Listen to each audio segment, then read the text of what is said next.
इसकी जर्नी है ना, it is a fairy tale journey, जो इम्पॉसिबल को पॉसिबल बनाने वाली जर्नी होती है इसरल में। और कौन है बेटा? मम्मा भी है सर है। एक बार बात करा दो, आपकी मम्मा तो लेजेंडरी हो चुकी है अब। शुक्रार हो एक। हाँ, पहले उनको बधाई दे दे हम। नमस्कार साहब, प्रणाम। नमस्ते सर। नमस्कार नमस्कार नमस्कार। आज देखिए, आपकी जो इच्छा शक्ति है और आपने जो इस बच्चे के लिए इतनी मेहनत करी, वो कहां से कहां तक पहुंच गई है ना? जो आप इसको गोवा एग्जाम दिलाने लेकर गए वो आप देखिए कि आज आप एग्जाम दिलाने लगे गोवा और पहुंचे दिल्ली। और आप रहते भी दिल्ली में, तो आई थिंक एक पेरेंट्स के लिए तो इससे अच्छी बात हो ही नहीं सकती कि उनका बेटा घर से बाहर जा ही नहीं रहा है, रहते भी दिल्ली में है और कॉलेज भी। तो शुभम, मैं चाहता हूं एक बार कि आप अपनी जर्नी बताएं। मैं शुरुआत यहां से कर देता हूं कि जब आपने जनवरी का एग्जाम दिया था तो आपकी 13 परसेंटाइल आई है ना? 13 परसेंटाइल आपकी आई थी। अब वहां से आपने कैसे कम बैक किया? आपकी मम्मा का उसमें क्या रोल रहा, जैसा कि आपने मुझे फोन पे बताया था? और अब जब आपको फाइनली आईआईटी दिल्ली मिल रहा है तो आपको कैसा लग रहा है? पूरी जर्नी बताइए आप आपकी। पहले तो आईआईटी दिल्ली मिल रहा है तो उससे बढ़िया बात तो कोई होगी नहीं, इंडिया का दूसरा टॉप कॉलेज है। उसके बाद जितना भी, जब मैं 13 परसेंटाइल आई तो उस टाइम तो मुझे लगा प्राइवेट कॉलेज भी मिलने वाला तो है नहीं, मुझे अब ड्रॉप लेना पक्का है मेरा। तो उस टाइम मेरी मम्मी ने मुझे बैच भी दिलाया था। अब तो मैं तो मना ही कर रहा, क्या इतना पैसा पहले ही बर्बाद हो गया, अब 8-10 हजार और बर्बाद, कुछ होना तो है नहीं मेरे से। तो फिर 13 परसेंट आई थी, उम्मीद तो थी नहीं, फिर बचा हुआ टाइम था, मम्मी ने बैच दिलाया। उसके बाद फिर जो मेंटोर थे मेरे पे, उनका ही कॉल आता था, पूछते थे बेटा क्या कर रहे हो, आपकी इतनी परसेंटाइल है, मैं बताता था। तो पहले तो वो भी थोड़ा करते थे कि कुछ नहीं होता, अगले अटेम्प्ट में हो जाएगा, पढ़ के ट्राई तो करो, ऐसे छोड़ने से थोड़ी कुछ होता है। साथ में बोर्ड के पेपर भी उस टाइम पढ़ ही रहे थे मेरे, तो इसलिए मुझे बहुत झंझट था। उस टाइम मेंटोर नहीं समझा था क्या करना है पूरा, कि क्या कहते हैं, बोर्ड का पढ़ रहे हो तो उसे अच्छे से पढ़ो, हुए तुम्हारा जेई में काम आना है। ऐसे टेस्ट वगैरह डेली, 2 टेस्ट में पहले मेरे माइनस में नंबर थे, उसमें मैं सर कहते माइनस में हुए, क्या हुआ, वापस 2 टेस्ट, अब कभी तो पॉजिटिव आएंगे, कभी तो पॉजिटिव आने ही है, आखिरी में नेगेटिव आएगा, कितनी देर तक आएगा, एक आधे में पॉजिटिव जाएगा, ऐसे कर करके फिर आगे मेरा स्कोर बढ़ता गया। और इससे अच्छा मुझे चाहिए क्या, अब जितना है वो तो सब है ही। क्या बात है, मतलब मेंटर ने कभी गिव अप नहीं किया। और फिर जब आपका अब थोड़ा सा हम जर्नी में आगे चलते हैं, तो बेटा जनवरी के बाद आपने पढ़ना कितने घंटे शुरू किया? क्या शेड्यूल आपका रहता था?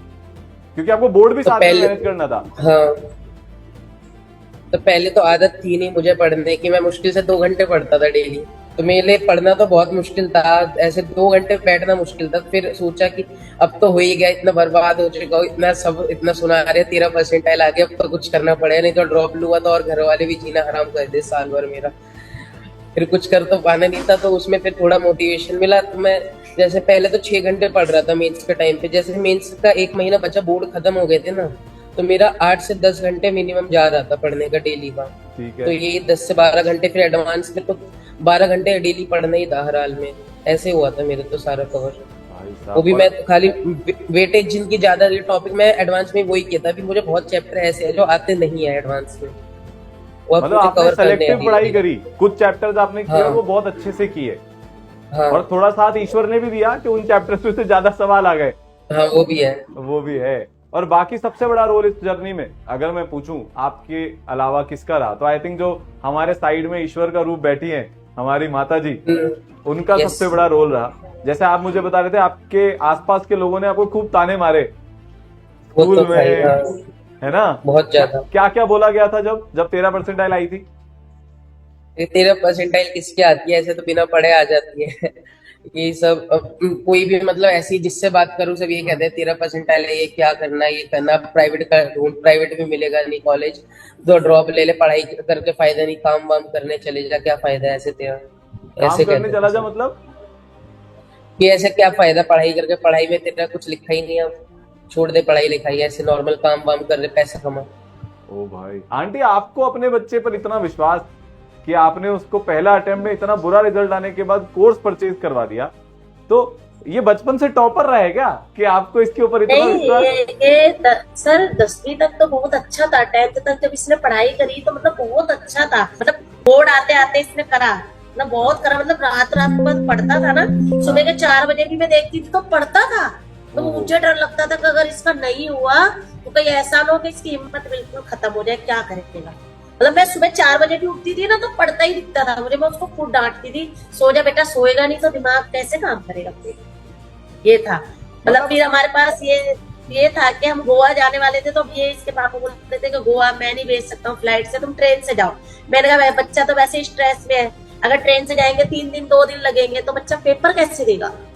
तो पेपर देने के लिए बाकी तो सबके समझ के लिए बता देता हूँ कि ये जो हमारे शुभम भाई साहब हैं, इन्होंने मजे मजे में अपनी 5वीं चॉइस गोवा भर दी थी जी एडवांस की, कि यार पहले 4 तो मिल ही जाएगी, और ईश्वर का ऐसा चमत्कार हुआ कि इसका सेंटर भी गोवा ही आया। गोवा पड़ गया सर। अब मतलब सेंटर क्योंकि गोवा आया, एंड फाइनेंशियली उतने वेल टू डू नहीं है अभी, अब बहुत अच्छे हो जाएंगे। भाई मैं एक बच्चे से मैं कल भी मिला था, मैं उसको भी बोला था, तेरे को पता है आप वो इंसान हो बेटा अपने परिवार के, अपनी जनरेशन के, जो आपकी पूरी ब्लड लाइन को बदलने वाले हो। सर हमारी बिल्डिंग में 4 बच्चों ने जेई के पेपर दिए, चौथा ये था।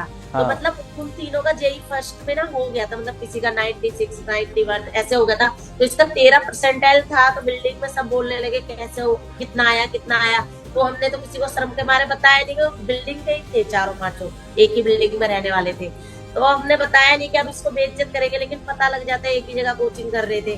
तो मतलब इसको बहुत मतलब बेइज्जत मुझे भी सुनना पड़ा कि तुम तो रात दिन उसके पीछे घूमते थे फिर भी कुछ नहीं कर पाया। तो बहुत अभी अपडाउन किसी को गया मिला उसका। आईआईटी दिल्ली मिला उनमें से किसी को? नहीं सर, किसी को नहीं मिला, किसी किसी का को हुआ ही एडवांस नहीं, हुआ ही नहीं सर किसी का। अरे किसी का नहीं गजब हुआ। यार, मतलब किस्मत की एक जो आदत होती है ना, धुरंधर का भी तो डायलॉग है। मतलब जी, सर किसी ने इससे तो बच्चों ने इतना डाउन करा था सर, यूँ बोल दिया था इसका तो सीबीएसई नहीं होगा, सीबीएसई में फेल हो जाएगा। तो मतलब जब इसका सीबीएसई में भी एडवांस निकाला, हुआ, एडवांस भी हाँ निकाला, और जी, आईआईटी दिल्ली भी हाँ जा जी, रहा है। वो एक डायलॉग ना, किस्मत की बड़ी खूबसूरत आदत होती है कि वक्त आने हाँ पर जी, वो हाँ जी, पलटती जरूर है, और आज ऐसी हाँ जी। पलटी कि भाई सीधा आईआईटी दिल्ली में जा रहा है। तो जैसे अब आपने अच्छा, इसके पापा करते क्या है? वो वकील के पास जॉब करते हैं सर, वो होते हैं ना मुंशी वगैरह होते हैं, वो काम करते हैं क्या उनके काम करते पास। हैं? वकील के साथ में काम करते हैं, वकील थोड़ा के साथ उनके काम करते हैं? हेल्पर वगैरह ये सब। अच्छा, ओके। तो फिर आप इसको फ्लाइट से गोवा लेकर गए, हाँ जी। इसमें भी आपको खूब लड़ाई लड़नी पड़ी होगी। नहीं, बाद में उन्होंने बोला कि नहीं भेजूंगा, ट्रेन से जाओ। मैंने कहा कोई बात नहीं, ट्रेन से चले जाएंगे, लेकिन ट्रेन से जाने से तो बच्चा परेशान हो जाएगा ना, 2-3 दिन लगते जाने में। तो फिर हमने कहा कि ठीक है, फिर उन्होंने ही पैसे दिए कि जाओ ठीक है 2 जने जाओ। मेरा छोटा बेटा भी था, हाँ। वो भी जाना चाहता था। मैंने कहा बेटा इतना पैसा है नहीं कि तुझे भी लेके जाएंगे, ठीक है इसको जाने दे बस। फिर गोवा इसको हम घुमा लेके कि नहीं चले। घुमा भाई? नहीं नहीं सर, घूमे नहीं। 18 को वापस आ गए थे, 17 का पेपर था, 19 को दिल्ली वापस आ गए थे। फिर हम ओके। ट्रेन से आए थे वापस। हाँ, ट्रेन से ऑब्वियसली आप ट्रेन से वापस आए। जब आंटी आपने इसका एडवांस का रिजल्ट पहली बार देखा, आपके मन में क्या चल रहा था तब? मतलब मैंने भी पेपर दिला दिया था ये सोच के ठीक है हो जाएगा, नहीं होगा तो कोई बात नहीं, मतलब उसके दिमाग में ये बैठा दिया था नहीं होगा कोई बात नहीं, नहीं होगा तो कोई बात नहीं। लेकिन जब रिजल्ट आया था तो हमें खुद को विश्वास नहीं होता कि हो गया था, ये होगा था।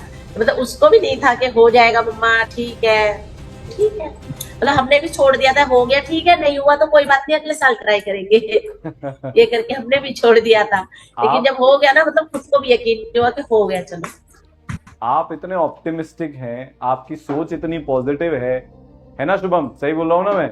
यस सर, मतलब यस सर। ऐसे परिवेश में रहने के बावजूद इतनी बढ़िया दूरदृष्टि और इतनी पॉजिटिव सोच, आज आप आपकी मम्मा को क्या कहना चाहोगे शुभम? आज तक आपने नहीं कहा होगा, मुझे पता है लड़के बिल्कुल भी इमोशनल नहीं होते, कुछ बोलते नहीं है, बट आज आप आईआईटी दिल्ली जा रहे हो, उसमें आपका जितना कंट्रीब्यूशन है उससे कई ज्यादा आपकी मम्मा का, पापा का कंट्रीब्यूशन है। आप क्या कहना चाहोगे आपकी मम्मा को आज? थैंक यू बस। ये तो बहुत कम है, इससे क्या है, थैंक यू से क्या होएगा? देख मैं तेरे को बताता हूँ एक चीज, अब लाइफ में ना जब भी कुछ भी बन जाए, सबसे पहले मम्मा के लिए करना वो तो करना ही है सर, हर हाल में, है ना? चल पहली सैलरी आएगी तब क्या करेगा? अब रखो ही नहीं, मम्मी को दे दूंगा और मंदिर में दे दूंगा बस। वो मंदिर में देगा? हाँ भाई आंटी, आपने, आपके संस्कार ना इतने जबरदस्त हैं, इतने तगड़े हैं कि मैं आपको बता रहा हूँ, आपका बच्चा दुनिया जीतेगा। ऐसे ऐसे काम करेगा ना कि अब आप सिर्फ प्राउड प्राउड प्राउड ही फील करते जाओगे, है ना? तो सर्टिफिकेट वगैरह प्रिंट कराया क्या शुभम भाई? नहीं, मेरे को लगी बात। पहुंचा ही नहीं। अच्छा, कुछ माला वगैरह लाए हो? नहीं, मुझे टाइम, मैं देखा मैसेज सुबह था आज, मैं कल ओहो। था ही नहीं, आते रहा टाइम घर पे। ठीक है, कोई बात नहीं। तो आप सभी को, पूरे परिवार को बहुत बहुत बधाई। और वो सर्टिफिकेट जो पेरेंट्स वाला है ना बेटा, वो जरूर प्रिंट करवाना और वो मम्मा पापा को देना, है ना? पहुंचा नहीं ना मेरे पास नहीं, वो सर्टिफिकेट, आया व्हाट्सएप पे आ गया होगा बेटा। नहीं आया। नहीं आया क्या?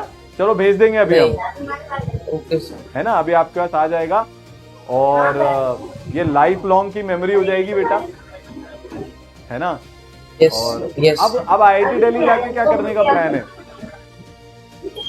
अभी तो देखते हैं, अभी तो पढ़ना है खाली कि 4 साल बाद कुछ पैकेज लग जाए, अच्छा कुछ कर पाऊँ आगे। ये जो मिडिल क्लास के बच्चे होते हैं ना, उनकी लाइफ में सबसे बड़ी चीज ये होती है कि सर पहले इतना बन जाऊं कि परिवार को इस स्थिति से निकाल कर एक बेटर जगह पर ले जाऊं, उसके बाद सोचूंगा अपने लिए क्या करना है, अपनी लाइफ में क्या बनना है। सही बोल रहा हूँ, नहीं बोल रहा मैं? Yes sir. है ना? बट आपने बेटे होने का जो रोल है बेटा, बहुत अच्छे से निभाया है। और आंटी आपको बहुत बहुत बधाई। कोशिश करके आपके घर एक बार जरूर आऊंगा, ये देखने कि इस घर में ऐसा क्या है कि एक 13 परसेंटाइल का बच्चा IIT दिल्ली जा रहा है। मेरे लिए बहुत बड़ी चीज है, क्योंकि जब हमने ईसरल चालू किया था तो ये इमेजिनेशन था कि भाई जिस बच्चे के पास, आप सोचिए सारी दुनिया से हार के आया था हमारे पास, अगर आप ऐसे देखें, है ना? सही बोल रहे थे।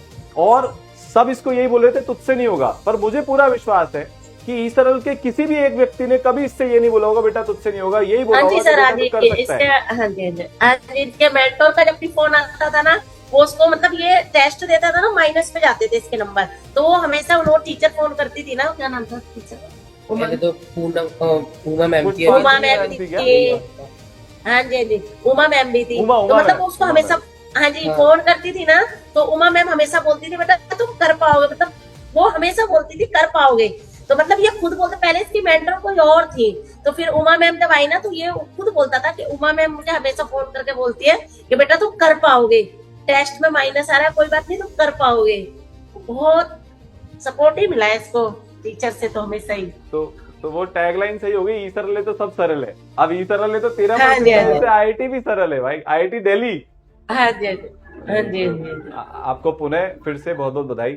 और सारांश सर भी हैं, ठीक है? सारांश सर से अभी तक नहीं मिला है भाई, मिल ले, मतलब ऐसे सेशन देखे होंगे या सेशन में मिला होगा। तो भाई बहुत बहुत बधाई हो साहब आपको। और बेटा शुभम, आप मम्मी का एक बार वापस आशीर्वाद ले लो, है ना भाई?